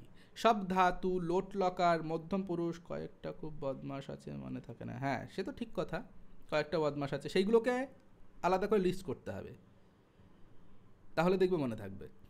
বাকিগুলো দেখবে সবসময় পড়ে এসেছো, কমন জিনিস, সেগুলো নিয়ে মাথা ব্যথা নেই। যেটা একটু আলাদা সেগুলোকে একটু আলাদা করে দাগিয়ে রাখো, দাগিয়ে রেখে ওইগুলোকে আবার কয়েকবার পড়ো, দেখবে গোটা 10-15টা হবে, তার বেশি হবেই না। বাকি সব জানো কিন্তু অব্যয়, এবার না জানলেও দেখলে মনে পড়ে যাবে। যে কটাকে জানো না সে কটাকে আলাদা লিস্ট করে দেখো।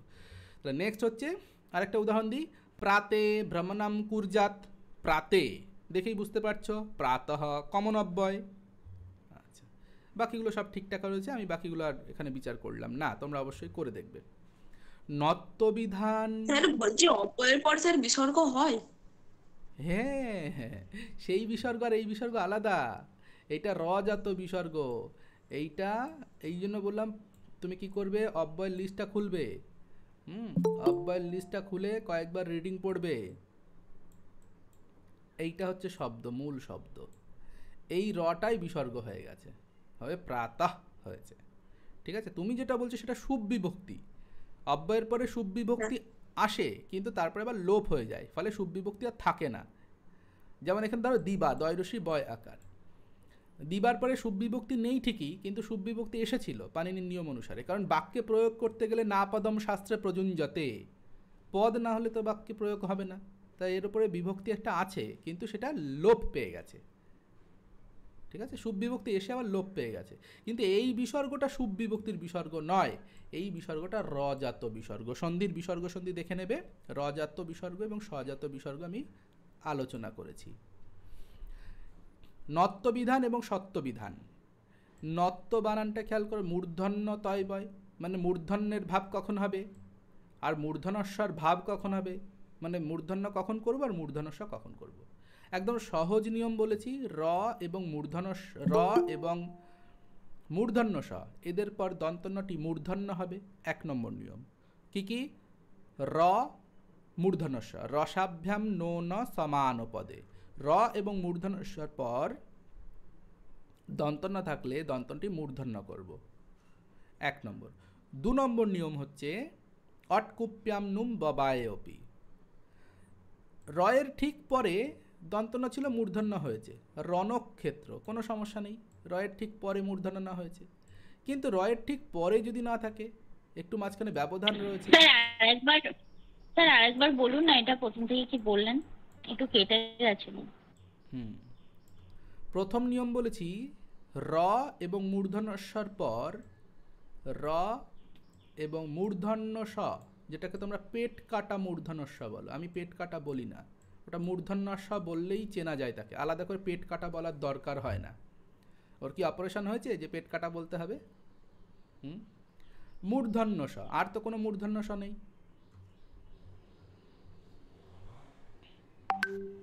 তাহলে এই দুটি বর্ণের পরে দন্তন্য থাকলে দন্তন্যটা কি হয়ে যাবে, মূর্ধন্য হবে, এইটা একটা নিয়ম। এইবার মূর্ধন্যস্বটা কখনো কখনো ক, এটা রয় হসন্ত বা মূর্ধন্যস্ব দুটোই হতে পারে, কখনো কখনো ক্ষীয়, এটার পরে তুমি দেখছো মূর্ধন্য না হয়ে যাচ্ছে, কেন? এর মধ্যে কি আছে, ক্ষীয়র মধ্যে দেখবে একটা মূর্ধন্যস্ব আছে, যেমন খনং তিষ্ঠ, মূর্ধন্য হলো, কেন মূর্ধন্য হলো? তুমি বলো স্যার র নেই মূর্ধন্যস্ব নেই, না আছে, এর মধ্যে আছে, তাহলে এটা 1 নম্বর নিয়ম। 2 নম্বর নিয়ম হচ্ছে, যদি এই রয়ের পরে র এর তার প্রভাব খাটানোর চেষ্টা করছে, মূর্ধন্য পর্যন্ত যাওয়ার চেষ্টা করছে, গিয়ে নত্যবিধান ঘটানোর চেষ্টা করছে, কিন্তু মাঝখানে চলে এলো ভিলেন একটা বর্ণ, যেতে দেবে না নায়িকার কাছে, তাহলে এই বাধা কি ও টপকে যেতে পারবে?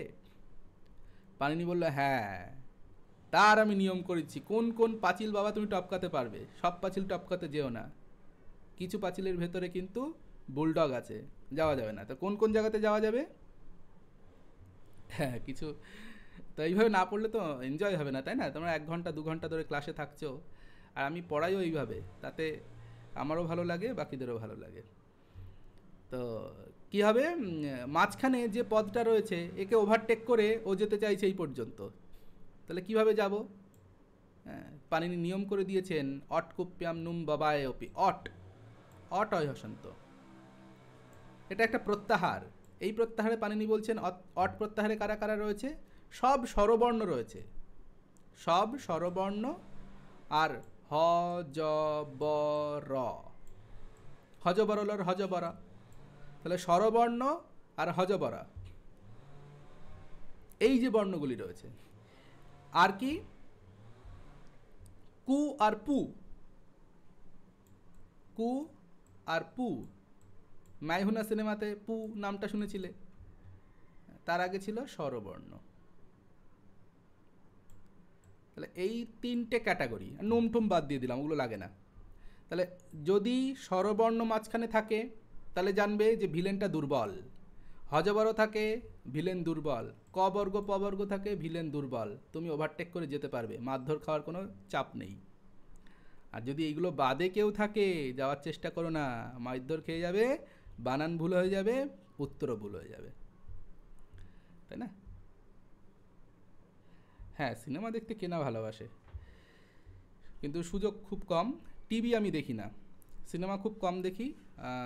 ভালো সিনেমা হলে অনেক সময় সিনেমা হলেও চলে যাই, এবং আমি একা একাও সিনেমা হলে প্রচুর গেছি। ভালো লাগছে না, কী করে যাই সিনেমা দেখে আসি, একা একাও গেছি। তো যাই হোক, সেসব পুরনো কথা মনে করতে চাই না। জীবনে সবার কঠিন অধ্যায় আসে, সেই সব কঠিন অধ্যায়গুলিতে ব্রেনটাকে ঠান্ডা রাখা, নিজের সমস্যা নিজেকে সমাধান করাটা খুব জরুরি। তুমি লোককে সমস্যা বলতে পারবে না, সমাধান তোমাকে নিজেই করতে হবে। তো যাই হোক,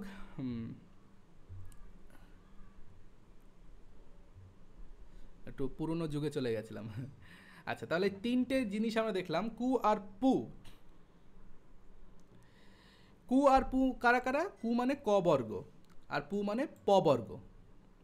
কু আর পু, সংস্কৃততে যে বর্গগুলি রয়েছে তাকে বলে কুচু টু তুপু, এইভাবে উচ্চারণ করে, কুচু টু তুপু, মানে ক চ ট ত প 5টা বর্গ, তাকে সংস্কৃতে এই রস্যু দিয়ে উচ্চারণ করলে, কারণ কয় হসন্তকে তার উচ্চারণ করা যায় না, উচ্চারণ করতে সমস্যা হয়, এই জন্য তাকে একটা রস্যুকার দিয়ে উচ্চারণ করা হয়। তাহলে কু মানে ক বর্গ, পু মানে প বর্গ।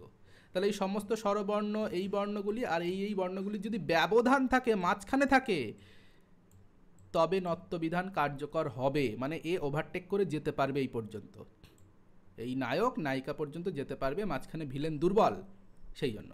তাহলে এখানে ব কোথায় রয়েছে? এই বটা হচ্ছে ওয়া, ডাব্লু, এই যে ওয়া, এই যে ডাব্লু, ওয়া বা ডাব্লু বা ভি দুটো দিয়ে লেখা হয়, ডাব্লু বা ভি। তোমরা 3 ইডিয়ট সিনেমা দেখেছো, আমি এই সিনেমাটা মোটামুটি 50-100 বারের বেশি দেখেছি। তো সেখানে দেখবে বলছে ফুংসুক ওয়াংড়ু, ওয়াংড়ু ডাব্লু, ডাব্লু এরকম করে বলছে, হ্যাঁ ওয়াংড়ু, তো ওয়া উচ্চারণ হচ্ছে সেখানে, এই ওয়াটা হচ্ছে ডাব্লু দিয়ে বলা হচ্ছে। আবার সালমান খানের ডায়লগ রয়েছে, স্বাগত নেহি করোগে হামারা, তো স্বাগত, স্বাগত, তাহলে সোয়া, এই যে ওয়া উচ্চারণ করছে, এই ওয়াটা কি ওয়া, কোথার থেকে এলো? এই ওয়াটা হচ্ছে এই ব, এই যে এই ওয়া, এটা এই যে অন্তস্থ বর্ণের মধ্যে যে লোকটা রয়েছে এইটা, তাহলে এইটাই হচ্ছে ডাব্লু বা ভি। এর উচ্চারণটা কেমন হবে? ওয়া উচ্চারণ হবে। ওয়াও মোমো, সবাই খেয়েছো বা অনেকেই খেয়েছো, ওয়াও মোমো বানানটা কি? দেখো ডব্লু দিয়ে শুরু হয়েছে, তাই ডব্লু হচ্ছে ওই ব। হাওড়া দেখবে ডাব্লু আছে, ওয়া উচ্চারণ হচ্ছে, এটা ডাব্লু দিয়ে লেখা হচ্ছে। তো যাই হোক, এই বটা হচ্ছে অন্তস্থ ওয়া। আর একটা ব রয়েছে, সেই বটা হচ্ছে প বর্গের মধ্যে রয়েছে, প ফ ব, দুটো ঠোঁটকে জুড়তেই হবে এই বর্ণটা উচ্চারণ করার জন্য, এটা ওষ্ঠ বর্ণ। বালক গচ্ছতি, বা, দুটো ঠোঁট না জুড়ে তুমি উচ্চারণ করতে পারবে না, চেষ্টা করে দেখো। বালক গচ্ছতি, ঠোঁট দুটো লাগাতেই হবে পরস্পর, মানে ওষ্ঠ এবং অধরকে একসঙ্গে আনতেই হবে, না হলে ব উচ্চারণ হবে না। এই জন্য তুমি কনফিউশনে পড়ছো যে স্যার কোন ব হবে। অন্তস্থ ব নাকি বর্গীয় ব? তুমি উচ্চারণ করার চেষ্টা করো তো। ব্রহ্মপুরাণ, ব্রহ্মাণ্ড পুরাণ, দেখো দুটো ঠোঁট লাগছে, ঠোঁট এবং ওষ্ঠ মানে অধর ওষ্ঠ স্পর্শ করছে, তার মানে ওটা বর্গীয় বা, এইভাবে বুঝতে হবে। যখনই দেখছো দুটো ঠোঁট লাগছে বর্গীয়। আর রাবণ উচ্চারণ করো, রাবণ, স্লোলি উচ্চারণ, রাবণ, দেখো ঠোঁট দুটো না লাগলেও চলছে, ওটা অন্তস্থ ওয়া। এইভাবে উচ্চারণ শুনে তোমায় বুঝতে হবে বা উচ্চারণ করার প্রক্রিয়াতে বুঝতে হবে যে এটা কোন ওয়া। তাহলে এই বর্ণগুলিকে তোমাকে চিনতেই হবে। এই বর্ণগুলো যদি মাঝখানে থাকে তবেই নত্যবিধান কার্যকর হবে, নয়তো নত্যবিধান হবে না। কেমন? পরিবর্তন, প রয়রস্যি ব তয়রেফ দন্তন্য। গত 10 বছর আগে এই শব্দটা খুব চলেছিল, খুব চলেছিল 10 বছর আগে। তার শাস্তি আমরা অনেকেই পাচ্ছি। আমি কাউকে খারাপ ছোট বড় কিছুই বলছি না, কিন্তু আমরা বেকাররা তার শাস্তি পাচ্ছি, যারা চাকরি পেয়েছি তারাও তার শাস্তি পাচ্ছি এই একটা শব্দের জন্য। কোনো নাম আমি উচ্চারণ করছি না, কোনো পলিটিক্যাল কথা আমি বলছি না, রেকর্ডিং হচ্ছে, কিন্তু এই একটা শব্দের জন্য আমরা জর্জরিত, অন্তত যারা চাকরির জন্য পড়াশোনা করছি। আমি রাজনীতি করি না, বুঝিও না, কিন্তু ভালো মন্দ আমরা সবাই বুঝি। তো এইখানে দেখো এই যে পরিবর্তনে যে রটা রয়েছে, এই রয়ের পরে কোন বর্ণ রয়েছে দেখো, রয়ের পরে ওয়া রয়েছে, একটা ব রয়েছে, ভালো কথা, র যেতে পারছে, যাচ্ছে যাচ্ছে যাচ্ছে এই পর্যন্ত ওভারটেক করলো। তারপরে আবার একটা র রয়েছে, আবার ভালো কথা, আরও জোর পেয়ে গেল, যেতে যেতে দেখলো ত মাঝখানে এসে বসে রয়েছে। তাহলে এই যে ভিলেন, নায়িকার বাবা, এ বড্ড শক্তিশালী, গ্যাংস্টার, মানে এই কটা বর্ণের মধ্যে ভালো লোকের মধ্যে আসেনি। তখন কি যেতে দেবে? বলছেন না, এখানে আমি রয়ে গেছি, এত সহজে ছাড়ছি না। তখন কিন্তু আর নত্যবিধান হবে না, এই বর্ণগুলির মধ্যে পড়ছে না, তাই এই জন্য পরিবর্তনে দন্তন্বয় থেকে গেল। তা এইভাবে কিন্তু তোমাকে প্রয়োগ করে করে বুঝতে হবে। আর কিছু নত্যবিধানের নিয়ম আছে, সেগুলো না দেখলেও চলবে। কিছু স্বাভাবিক নত্য রয়েছে, যেমন গণ, গ মূর্ধন্য ন, স্বাভাবিক নত্য, জনগণ মন অধিনায়ক, গণ মূর্ধন্য ন, স্বাভাবিকভাবেই কিন্তু এরা নত্যবিধানের ন হয়। তাহলে এইভাবে আমরা নত্যবিধানটাকে যদি মনে রাখি, তাহলে দেখবে অনেক বানান ইজিলি সলভ হয়ে যাবে এই দুটো নিয়মের মাধ্যমে। মুছে দিলাম নত্যবিধান। তাহলে নত্যবিধান ক্লাসের মধ্যেই হয়ে গেল। অনেকে জিজ্ঞাসা করেছে স্যার নত্যবিধানটা বলে দিন। নেক্সট রয়েছে সত্যবিধান। তাহলে সত্যবিধানের একটা নিয়ম বলবো আমি, ম্যাক্সিমামটা তাতে সলভ হয়ে যাবে। আমি সূত্র বলবো না, ইনকো ইত্যাদি সূত্র বলবো না, আদেশ প্রত্যয় ইত্যাদি সূত্র রয়েছে সত্যবিধানের, একটা দুটো সূত্র প্রথম দিকে যেটা থাকে একটু দেখতে হয়। কিন্তু সহজে কি, আগে যদি অ থাকে অথবা আ থাকে, শোনা যাচ্ছে না? তুমি লেফট নাও, নিয়ে আবার জয়েন করো। অনেক সময় ইন্টারনেট প্রবলেম হয়, তখন শোনা যায় না, আবার ঠিক হয়ে যায়। আগে যদি অ বা আ থাকে তাহলে দন্তীয় স, দন্তীয় স, দন্তস্ব নয় কিন্তু, দন্তীয় বানানটা হচ্ছে দ নয় তয় জহলা, দন্তীয়, দাঁতের মাধ্যমে উচ্চারিত হয়, তাই দন্তীয়, দন্তীয় স। তাহলে আগে অ আ থাকলে দন্তীয় স, না থাকলে মূর্ধন্য স। কি বললাম? না থাকলে মূর্ধন্য স। এইটুকু মনে রাখো। হ্যাঁ, এটাই সবটা নিয়ম নয়, সব জায়গাতে এটা প্রয়োগ হবে তাও নয়, কিন্তু ম্যাক্সিমাম জায়গাতে তোমার এইটুকুতে কাজ চলে যাবে। কাজ চলা নিয়ে তো কথা, কাজ চলে যাবে। তাহলে সত্যবিধানের একটা নিয়ম, আগে অ আ থাকলে দন্তস্ব, না থাকলে মূর্ধন্য স। কীরকম? উদাহরণ দিতে হবে। যেমন ধরো তালব্যশয় আকার, দন্তস্ব দন্তন্য, শাসন। হ্যাঁ, তুমি বলতে পারো স্যার ব্যুৎপত্তি হয়েছে, হ্যাঁ, শ্বাস ধাতু লুট প্রত্যয়ে অন থাকে, শাসন না হয়েছে, হ্যাঁ, অনতে ন থাকে দন্তন্য, দন্তন্য হয়েছে, শ্বাস ধাতুতে দন্তস্ব থাকে, তাই দন্তস্বই রয়েছে, ঠিক কথা। এবার আমি তাও একটু নিয়মটা মিলিয়ে দেখি তো। দন্তস্বর আগে কী কার রয়েছে? আগে দেখো আকার রয়েছে, ফলে দন্তস্বটা ঠিকঠাকই আছে, কোনো সমস্যা নেই। আবার দেখো শোষণ, তালব্যশয় ওকার একই রকম বানান আগে লিখি, যেটাতে অনেকের সমস্যা হয়। শোষণ, তালব্যশয় কী কার রয়েছে? ওকার রয়েছে, তাহলে কি দন্তস্ব হবে এখানে? দন্তস্ব হবে না, তাহলে অকার আকার নেই, তাই মূর্ধন্যস্ব হয়েছে। আর মূর্ধন্যস্ব ঠিক পরে রয়েছে, তাই মূর্ধন্য নাও হয়েছে। একটাতেই দুটো উদাহরণ পেয়ে গেলে। ঠিক একই রকমভাবে লতা, তয়াকার, সপ্তমীর বহুবচন করো।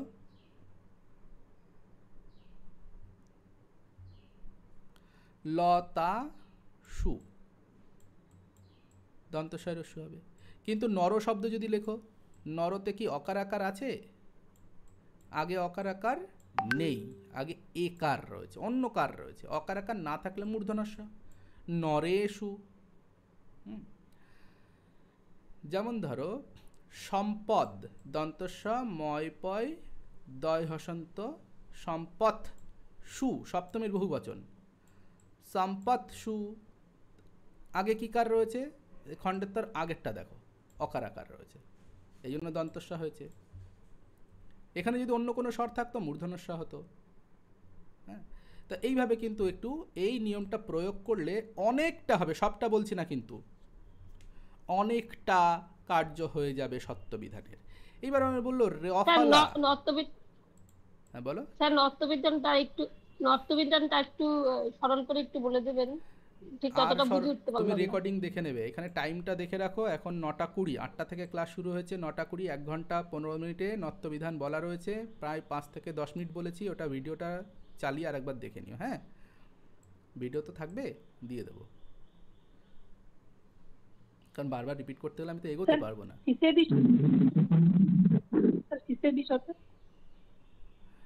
হ্যাঁ, ওইটাকে ছেড়ে দাও, ওইটাকে ছেড়ে দাও, বিভিন্ন বই তো বিভিন্ন রকম রয়েছে, ওটাকে নমস্কার জানিয়ে ছেড়ে দাও। বলো। জগৎসুতে পয়ে হসন্তর পর দন্তে শয়ে সু হয়, এটা কেন? এই তো এইমাত্রই তো দেখলাম, সম্পদ সু দেখালাম না, তার আগের স্বরটা দেখো, জ গ অকার রয়েছে না? ঠিক আছে, এইভাবে ভাবো, একটু সহজ করে ভাবো। হ্যাঁ, এবং এই নিয়মটা মেলানোর চেষ্টা করো। এইমাত্র আমি দেখালাম সম্পদ সু কী করে হয়। তাহলে নত্যবিধান সত্যবিধান থেকে অশুদ্ধি সংশোধন আসতে পারে। তাহলে টোটাল নত্যবিধান আমি 2টো নিয়মে দেখালাম, সত্যবিধান 1টা নিয়মে দেখালাম। বইতে কিন্তু 2-3 পাতা করে আলোচনা রয়েছে নত্যবিধানে সত্যবিধানে। তো একটু প্রথম 2টো সূত্র এখান থেকে আর এখান থেকে প্রথম 2টো সূত্র একটু দেখে নেবে, সূত্রটা দেখে নেবে, দেখে একটু খাতায় লিখে পড়ে নেবে।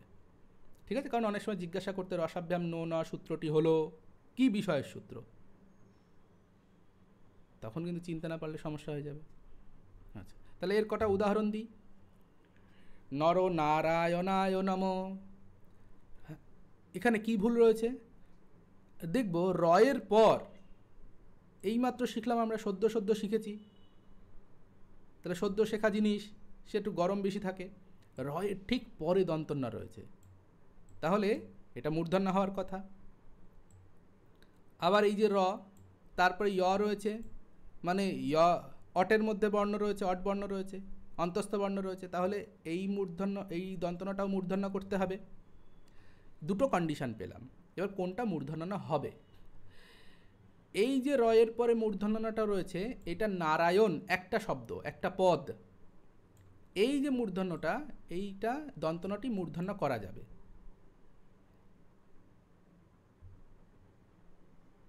ইউটিউবে লাস্ট 2টি ক্লাসের ভিডিও সম্পূর্ণ নেই, আছে লাস্ট 2টো ভিডিও ইউটিউবে অর্ধেক দেওয়া, আর তোমাদের জন্য ফুল ভিডিও দেওয়া রয়েছে। একটু গ্রুপ চেক করো, তোমাদেরটাই ফুল ভিডিও রয়েছে, ইউটিউবে হাফ দেওয়া রয়েছে 1 ঘন্টা। ভালো করে চেক করবে, 2টো আলাদা আলাদা আছে, কালারও কিছুটা আলাদা আছে। আর আগের যে নরর পরে যে নারায়ণের ন রয়েছে, এই যে ন রয়েছে, এই নটা মূর্ধন্য ন হবে না, এটা দন্তন্বয় হবে। 2টো চেহারা খেয়াল করে দেখো, আমি লিখছি দেখো, দন্তন্য পূর্ণ মাত্রা দিচ্ছি এখানে, মূর্ধন্যয় কিন্তু পূর্ণ মাত্রা নয়, ডান দিকে মাত্রা দিচ্ছি, এবং এই দাগটা খেয়াল করে কতটা দিচ্ছি। এই যে ন রয়েছে, এই নটা মূর্ধন্য ন হবে না, কারণ রসাভ্যাম নো ন সমানপদে, সমানপদে কথাটা পানিনি বলে দিয়েছেন। হ্যাঁ, সব পুরো ক্লাস আছে, কালকেরটাও পুরোটা দিয়ে দিয়েছি আমি। রাত্রে যত রাতই হোক ক্লাস দিয়ে তারপর ঘুমাতে যাই। কালকেও 2টোর সময় গেছি, ক্লাস রেকর্ডিং আপলোড করে তারপর গেছি। তাহলে এই নটা কিন্তু মূর্ধন্য ন হবে না। তাহলে এই পরেরটা হবে, তাহলে এটা সমান পদে নর একটা পদ, নারায়ণ একটা পদ, এইভাবে কিন্তু নর নারায়ণতে পরেরটাতে মূর্ধন্য ন হবে। আরেকটা উদাহরণ সত্যবিধান দিয়ে, প্রজা শাসনম প্রজা কল্যাণায় ন তো শোষণায়।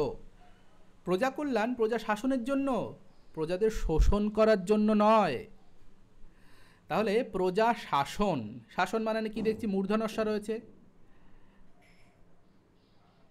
এই যে মূর্ধন্যস্ব রয়েছে, এই মূর্ধন্যস্বর আগে কি কার রয়েছে, মূর্ধন্যস্বর আগে অকার রয়েছে না আকার রয়েছে, দেখব অকার আকার রয়েছে, তাহলে মূর্ধন্যস্ব হবে না এক। আর তোমরা জানো শ্বাস ধাতু থেকে এসেছে দন্তস্ব, তাহলে শ্বাস ধাতু সত্যনত্ব কখন হবে সেটাও আমাকে দেখতে হবে। তাহলে এখানে কি দেখছি আগে অকার আকার নেই না আছে, এইটুকু বিচার করতে। অকার আকার আছে, অকার আকার থাকলে দন্তস্ব, এইভাবে পড়ব। প্রজা কল্যাণায় বানান ঠিক ঠিক রয়েছে, কল্যাণ হচ্ছে স্বাভাবিক নত্ব, আর নত শোষণায় আগে কি কার রয়েছে, দেখো ওকার রয়েছে, তাহলে ওকার থাকলে দন্তস্বটা কি দন্তস্ব থাকবে, দন্তস্বটা হয়ে যাবে মূর্ধন্য স। হ্যাঁ, শুষ ধাতু, যাই হোক এটা মূর্ধন্যস্ব হয়ে যাবে। সহজ নিয়মে কি বললাম, অকার আকার থাকলে দন্তস্ব, না থাকলে মূর্ধন্যস্ব, এইভাবে ভাববো। তাহলে প্রজা শাসনাং প্রজা কল্যাণায় নতু শোষণায়, মানানটা খেয়াল করে দেখো, মূর্ধন্যস্ব হয়েছে, দন্তস্ব হয়নি। আচ্ছা, তাহলে আজকে এইটুকুই থাকুক, আজকে মানে সকালের ক্লাসে এইটুকুই থাকুক। এটা একটু দেখো যাদের অসুবিধা আছে, যাদের অসুবিধা নেই তারা আমি যে সেটটা দিয়েছি 300+, সেই সেটটা বাড়ি বসে প্র্যাকটিস করো। আমি ক্লাসে যখন আলোচনা করব তখন একটু মিলিয়ে নেবে।